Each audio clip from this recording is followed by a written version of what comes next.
Hello guys, welcome to the English notebook YouTube channel. तो आज के सेशन में हम लोग बात करेंगे आरपीसी ग्रेड 2 के लिए इंग्लिश सिलेबस को लेकर, जिसमें हम लोग बात करेंगे कि कौन कौन सी इंपॉर्टेंट बुक्स, कौन कौन से स्टडी मटेरियल के हेल्प से हम अपने एग्जाम की प्रिपरेशन को स्टार्ट कर सकते हैं। जैसा कि हमें पता है कि अभी कुछ टाइम बाद में राजस्थान सरकार के द्वारा कई सारे एग्जाम्स के लिए नोटिफिकेशन आने वाले हैं, जिसमें आरपीसी ग्रेड 2 के एग्जाम को लेकर भी नोटिफिकेशन आने वाला है।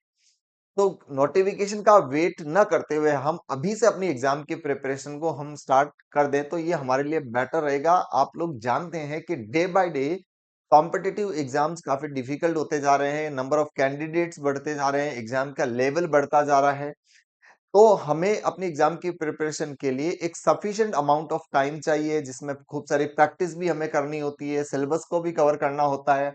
और आपका जो सब्जेक्ट है, सब्जेक्ट के साथ साथ अगर आप देखते हैं तो जो पेपर वन है, जो जीके वाला पेपर है, वो भी काफी लेंदी होता है। तो जो बच्चे जो इंग्लिश लैंग्वेज से प्रिपरेशन करने वाले होते हैं, जनरली उनकी जीके जो है वो थोड़ा सा वीक रहता है। ठीक है। हो सकता है कि आप में से वो सारे कैंडिडेट्स ऐसे भी हो जिनका जीके में काफी इंटरेस्ट हो, लेकिन फिर भी आपका सब्जेक्ट जो है वो आपके लिए काफी हेल्पफुल रहता है। सब्जेक्ट में कहीं ना कहीं आपको कंफर्ट जो है जोन रहता है। तो आप जब एग्जाम आने वाला होगा उस टाइम पर बेटर ये रहेगा कि आप जीके वाला पेपर जो है उस पर आप ज्यादा फोकस करो। जो सफिशिएंट अमाउंट ऑफ टाइम हमारे पास है उस टाइम पर आप का जो सब्जेक्ट है, सब्जेक्ट का मेन जो सिलेबस है वो एक बार गो थ्रू कर लो। उसके बाद एग्जाम ओरिएंटेड स्टडी जो है वो कर लेनी चाहिए। तो चलिए बिना किसी देरी के हम लोग एक बार सेशन को शुरू करते हैं। आपका जो सिलेबस है उस सिलेबस में हम बात करें, मेजर मेजर जो हमारा जो पोर्शन है वो देखो, एक तो है ग्रामर का। ग्रामर के साथ साथ वोकैबुलरी का पार्ट रहता है। वोकैब के साथ साथ कुछ फोनेटिक्स और टीचिंग मेथड्स का भी पार्ट रहता है। साथ साथ में कुछ कॉम्प्रिहेंशन जो है वो भी आता है, पैसेजेस वगैरह भी आते हैं। तो जो हमारा जो पार्ट वन है, जो secondary and senior secondary standard का है, जिसमें ग्रामर एंड यूसेज से रिलेटेड क्वेश्चन पूछे जाते हैं। और इस जो ये वाला जो पार्ट है ग्रामर का, इससे आपको 90 क्वेश्चंस जो हैं वो आपसे पूछे जाने वाले हैं।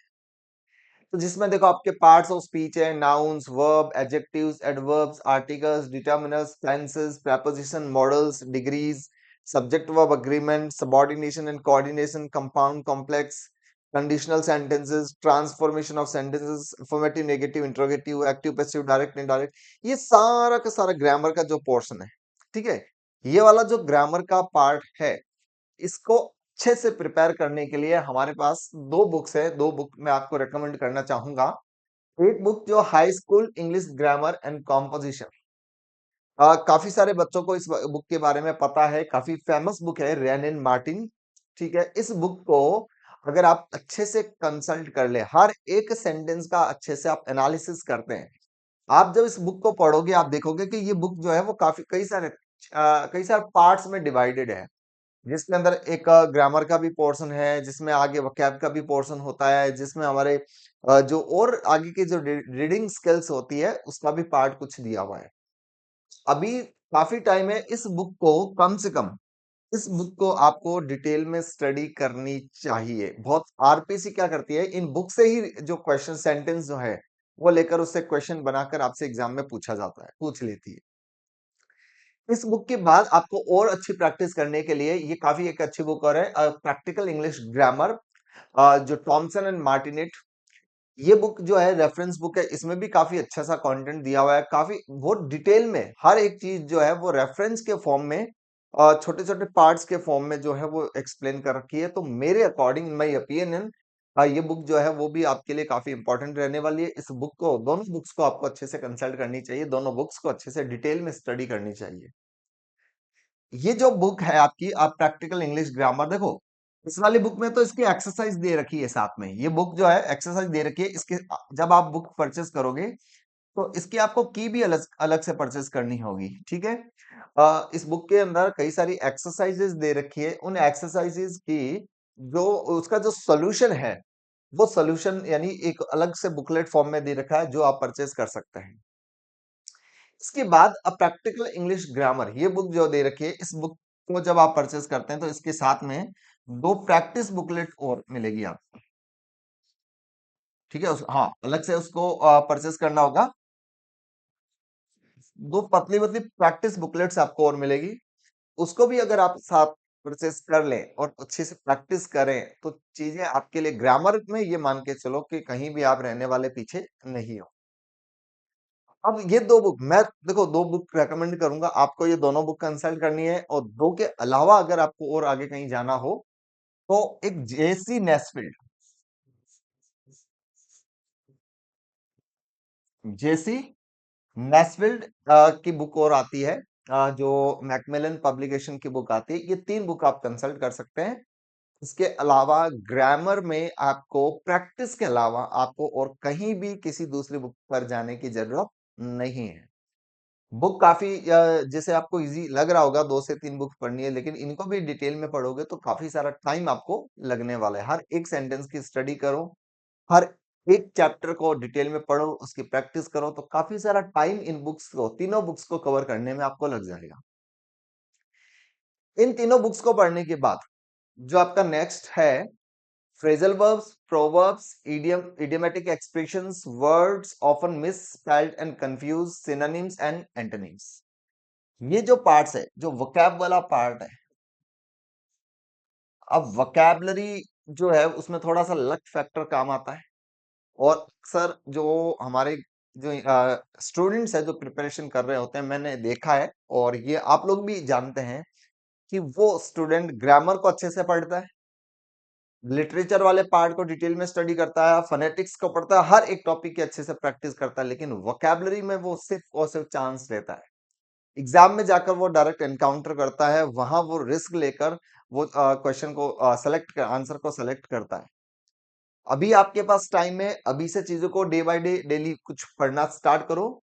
तो फ्रेजल वर्ब्स और ये जो चारों टॉपिक्स दे रखे हैं इसको, ये जो बुक है वैसे तो ये एसएससी बैंकिंग और दूसरे कम्पिटिटिव एग्जाम्स के लिए है, लेकिन इस बुक की जो वोकैबुलरी है वो आप पढ़ना स्टार्ट कर दो डेली। कुछ ना कुछ वर्ड्स सेलेक्ट करो, छोटे छोटे फ्लैश कार्ड्स बना लो, छोटे छोटे एक फोर साइज का जो कागज होता है पेज, उस पेज के से छोटे छोटे टुकड़े बना लो, पीसेस बना लो, और उनमें आप डेली 10 या 20 वर्ड्स को लिखकर, और उनका जो फ्लैश कार्ड्स टाइप से हो जाते हैं उनको अपने पास रखो। जब भी आपके पास फ्री टाइम रहता है तो उन वर्ड्स को पढ़ो, वापस पॉकेट में रखो, वापस जब आपको टाइम मिले तो वापस पॉकेट से निकाल कर उन वर्ड्स को पढ़ना स्टार्ट करो। ऐसे धीरे धीरे धीरे छोटी छोटी ट्रिक्स को फॉलो करते हुए डेली डेली कुछ ना कुछ words, 10 to 15 words daily prepare करते रहो। आने वाले टाइम में ऐसा रहेगा कि वोकैबुलरी का एक भी क्वेश्चन आपसे एग्जाम में गलत नहीं होगा। वोकैबुलरी भी काफी इंपॉर्टेंट रहती है, और मैं बता दूं, जो रैंक डिसाइड करता है उसमें एक वोकैब और एक दो ऐसे ही टॉपिक्स हैं जिनको मेजॉरिटी ऑफ स्टूडेंट्स जो है वो उनको इग्नोर करता है, लेकिन जो स्टूडेंट इन टॉपिक पे भी अच्छा काम करता है वो पास भी होता है और अच्छी रैंक भी लेकर आता है। और फोनेटिक्स का एक टॉपिक आता है फिर आपके, फोनेटिक्स के लिए ये वाली बुक जो है, English phonetics for Indian students, T Bala Subramanian, T Bala Subramanian, ये बुक जो है वो आप परचेज कर सकते हैं। इन सारे बुक्स की मैं amazon से लिंक भी आपको उसमें शेयर कर दूंगा, सो दैट उनकी और डिटेल जो है डिटेल्स आपको मिल जाए। बुक आप कहीं से भी परचेज करें कोई दिक्कत नहीं, लेकिन इनके बारे में और एडिशनल इन्फॉर्मेशन आपको लेनी होगी तो उसके लिए मैं डिटेल जो जो डिस्क्रिप्शन बॉक्स होगा उसमें इनकी लिंक भी मैं डाल दूंगा। तो ये जो बुक है ये खास तौर पे इंडियन स्टूडेंट्स को ध्यान में रखकर लिखी गई है, काफी इजी लैंग्वेज में लिखी हुई है, आपके लिए पढ़ने में काफी कन्वीनियंट रहेगी। तो वोकैब और फोनेटिक्स के लिए ये दोनों बुक्स आप कंसिडर सकते हैं। थर्ड फिर आपके पास देखो ग्रेजुएशन स्टैंडर्ड का पार्ट आता है ग्रामर में। अब ग्रेजुएशन स्टैंडर्ड में क्या है कि सिंपल सी बात है कि ग्रामर के लेवल को थोड़ा सा बढ़ाया गया है, जिसमें आपसे बेसिक सेंटेंस पैटर्न पूछेगा। बेसिक सेंटेंस पैटर्न वही SVO, एनालिसिस, स्पोका भी बोलते हैं जिसको।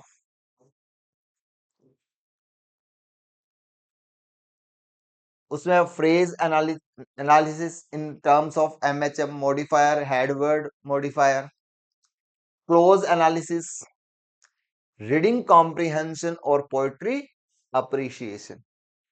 इन टॉपिक्स को पढ़ने के लिए आपको ये book and grammar, English grammar for today, जो है जॉफरी लीच।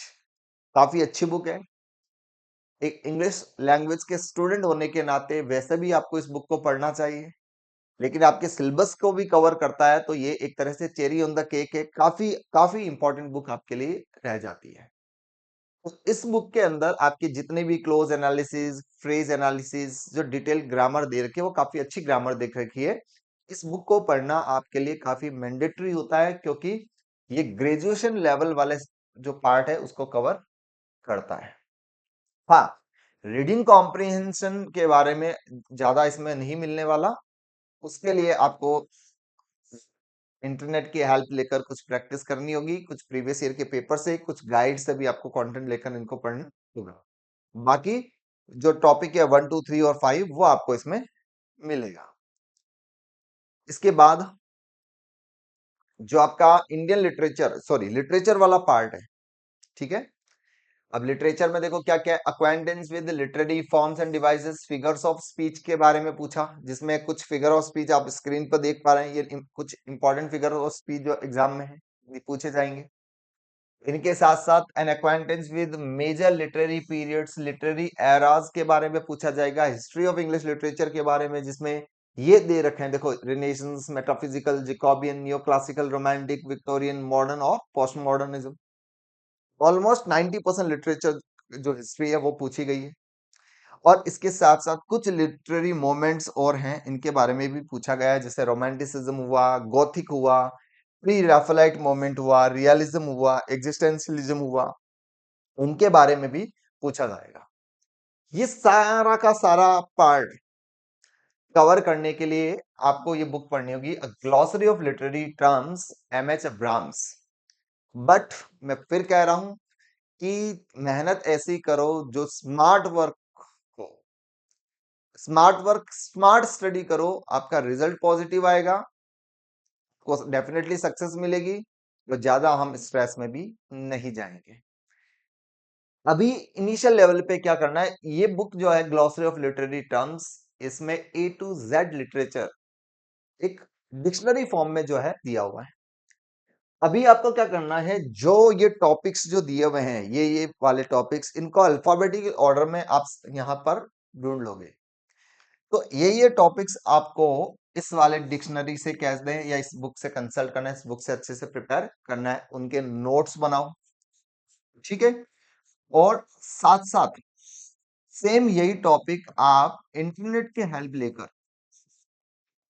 उस एक एक टॉपिक के बारे में और कुछ की फैक्ट्स फाइंड आउट करो, और कुछ की फैक्ट्स ढूंढो, उनको पढ़ो और अपने नोट्स बनाओ, वन बाय वन। जैसे आज आपने ओड और एलिजी के बारे में पढ़ा, कल सोनेट और एपिक के बारे में पढ़ो। इस तरीके से दो दो तीन तीन जो फिगर ऑफ स्पीच है या लिटरेरी मोमेंट्स है, उनकी आप स्टडी करो, उनके नोट्स बनाओ, प्रीवियस ईयर के क्वेश्चंस पेपर्स देखो कि कहाँ कहाँ से इन टॉपिक से रिलेटेड क्वेश्चन पूछा गया है। ऐसे आप स्मार्ट स्टडी करते रहो, ये वाला सेगमेंट भी जो कवर हो जाएगा, मेजर मेजर इस बुक से कवर हो जाएगा। इस बुक के अलावा आप इंटरनेट की हेल्प लो, ज्यादा और दूसरी बुक्स में मत पढ़ो। अब इनके बाद में जो पोर्शन रहता है हमारा Indian literature, Indian English literature.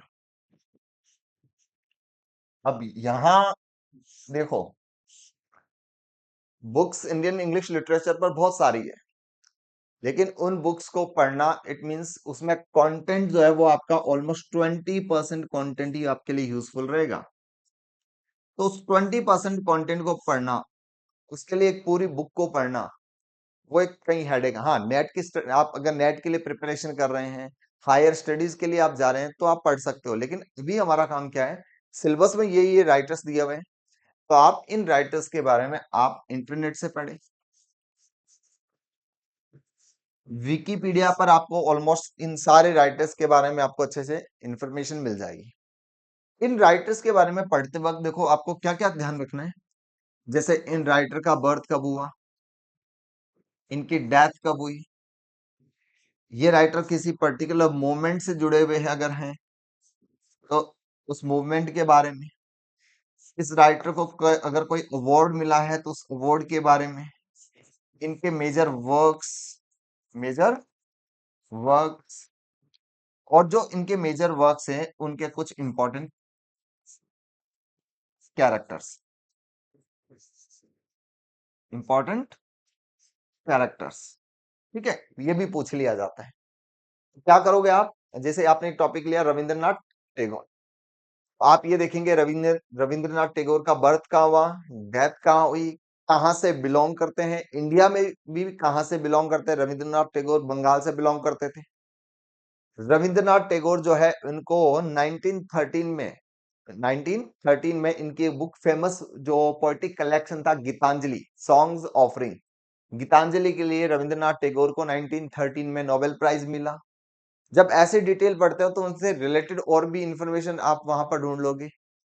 Rabindranath Tagore के एक फ्रेंड हुआ करते थे W B Yeats, W B Yeats ने ही इनको वहां नोबेल प्राइज के लिए नॉमिनेट होने में हेल्प की। तो इस तरीके से कौन कौन से और इम्पोर्टेंट कैरेक्टर्स, इनके कुछ इम्पोर्टेंट प्लेज हैं, कुछ इम्पोर्टेंट वर्क्स हैं, उनके इम्पोर्टेंट कैरेक्टर्स के बारे में आप पढ़ो। तो ऐसे वन बाय वन जो है राइटर है उसकी स्टडी करो। आगे जैसे हम कमला दास के बारे में देखते हैं। कमला दास, जिसको कन्फेशनल पोइट कहा जाता है, इनकी एक ऑटोबायोग्राफी है माई स्टोरी जिसके लिए फेमस है। तो ऐसे जो पॉइंट्स अगर आप यहाँ से सिलेक्ट करके अपने नोट्स बनाओगे तो ये वाला सेगमेंट भी आपका कवर हो जाएगा। इसके लिए आपको इंटरनेट की हेल्प लेनी है। बुक्स में आपको थोड़ा सा, ऑल्दो बुक्स अच्छी है, बहुत सारी बुक्स आपको मिल जाएगी, लेकिन वो रेलेवेंट कंटेंट पढ़ने के लिए, उसको फाइंड आउट करने के लिए आपको थोड़ा एक्स्ट्रा एफर्ट्स लगाने होंगे। तो बेटर है, मैं सजेस्ट करूंगा कि इन वाले जो इंडियन लिटरेचर वाला जो पार्ट है इसको आप लोग इंटरनेट की हेल्प से पढ़े। ये सारा जैसे आपको बुक्स वगैरह और बता दिया गया। इसके अलावा देखो, इसके अलावा आप क्या हेल्प ले सकते हैं टीचिंग मेथड्स के लिए। एक छोटा सा पार्ट हमारा लास्ट में रहता है टीचिंग मेथड्स। कुछ इंपॉर्टेंट टीचिंग मेथड्स दे रखे हैं, grammar translation method, direct methods, structural methods, audio lingual method, communicative language teaching methods, फिर आपका teaching prose, poetry, grammar, composition, ये वाला जो सेगमेंट है ये पूरा टीचिंग मेथड में आ गया आपका। इनके लिए ये दो बुक्स है आपकी, एक techniques and principles in language teaching, आपको अमेजोन पर इजीली मिल जाएगी, और एक दे रखा है teaching English in India. First इस बुक को प्रायोरिटी दो, टाइम अगर बचे तो इस बुक को भी आप पढ़ सकते हैं। तो ये वाले दोनों बुक्स टीचिंग मेथड को अच्छे से कवर करता है। ठीक है, तो ये तो वो अभी जो एग्जाम काफी लेट होने वाला है, ठीक है, एग्जाम से पहले की प्रिपरेशन है, जब तक टाइम है तब तक इनको अच्छे से एक बार पढ़ो। इसके साथ साथ आप जो एक आजकल जैसे ट्रेंड चल रहा है, जरूरत भी बढ़ती है, ठीक है, इसके साथ साथ आप एक काम कर सकते हो, जैसे हमारा एप्लीकेशन है द इंग्लिश नोटबुक, वहां पर आरपीएससी ग्रेड 2 इसका ऑनलाइन कोर्स आपको मिल जाएगा। ठीक है, अब इस ऑनलाइन कोर्स में आपको देखो छोटे छोटे वीडियोस लाइक 30 मिनट्स 40 मिनट, ऐसे छोटे छोटे वीडियोस आपको वहां पर मिलेंगे, एक एक टॉपिक को अच्छे से उसमें समझाया गया है। ठीक है, इन वीडियोस के बाद में अच्छे से प्रैक्टिस सेशंस दिए भाई, कुछ practice sheets DPP daily practice paper के फॉर्म में दिया हुआ है। तो काफी सारा कंटेंट, जो जितनी मैंने बुक्स आप लोगों को बताई है उन सारे बुक्स को अगर एक अच्छे से स्टडी करके उन पर शॉर्ट नोट्स बनाकर, काफी रेलेवेंट नोट्स बनाकर, ये जो है ऑनलाइन कोर्स आप लोगों के लिए तैयार किया गया है। तो इस ऑनलाइन कोर्स की आप हेल्प ले सकते हो। ऑनलाइन कोर्स के साथ साथ प्रैक्टिस कोर्स, ठीक है, हमारे इसी एप्लीकेशन पर आपके इसी जो एग्जाम के लिए एक प्रैक्टिस कोर्स भी जो है वो आपको मिलने वाला है। तो आप उस प्रैक्टिस कोर्स से भी आप प्रैक्टिस कर सकते हैं। और साथ साथ मॉक टेस्ट कुछ टाइम बाद, जब आपकी काफी सारी स्टडी आप कर लो, एक बार सिलेबस को गो थ्रू कर लो, इसके बाद में रेगुलर मॉक टेस्ट देते रहो, जो आपकी प्रैक्टिस को और अच्छा सा इनहेंस कर देगा। तो ये पूरा A to Z आपको मैंने एक सर्कल बता दिया कि किस तरीके से कहां से स्टार्ट करके कहां पर आप अपनी जर्नी को एंड कर सकते हो।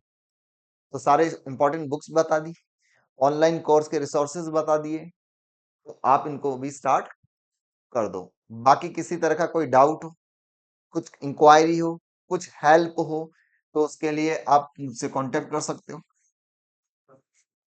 ये मेरे व्हाट्सएप नंबर है, ठीक है।